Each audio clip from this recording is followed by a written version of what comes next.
हम यहाँ पर ब्रह्म ज्ञान की चर्चा करते हैं।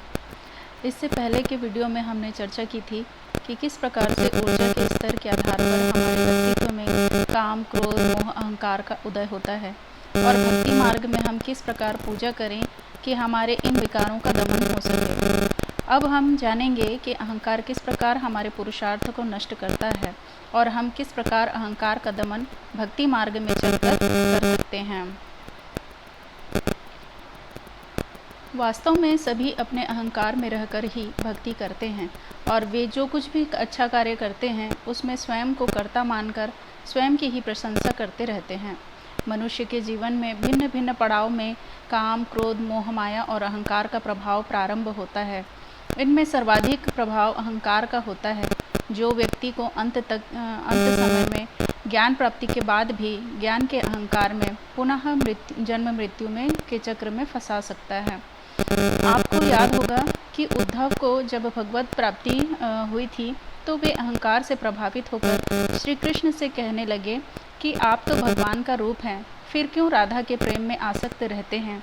आपको तो राधा और गोपियों को समझाना चाहिए कि वे अपने कृष्ण के आसक्ति को छोड़कर भगवत प्राप्ति हेतु प्रयत्न करें और मोह माया को छोड़ दें। तब श्री कृष्ण कहते हैं कि मैंने राधा और गोपियों को समझाने का बहुत प्रयास किया, पर वो पगली कहती हैं कि हमें श्री कृष्ण के वियोग में ही सुख मिलता है, आप हमें इससे वंचित ना करें। अब आप ही जाकर उन्हें समझाइए और उन्हें ज्ञान दें।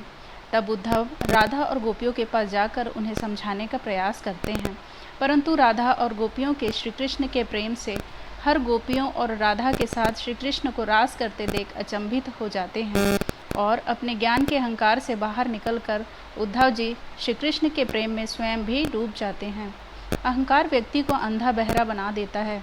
इससे व्यक्ति को समझ ही नहीं आता कि उचित क्या है और अनुचित क्या है।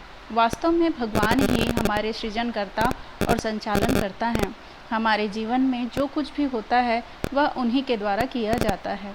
जब भगवान की कृपा हम पर होती है तभी हमें उचित अनुचित का वास्तविक ज्ञान प्राप्त होता है।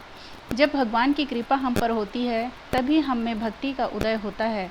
हम अपने आप से कुछ भी नहीं करते और ना ही कुछ करने में सक्षम होते हैं, जबकि लोग स्वयं को कर्ता समझकर भक्ति में भी अहंकार करते हैं और स्वयं को अंधकार में ही पाते हैं। भक्ति मार्ग के अंतर्गत हम अपने अहंकार को भगवान को समर्पित करके खत्म कर सकते हैं।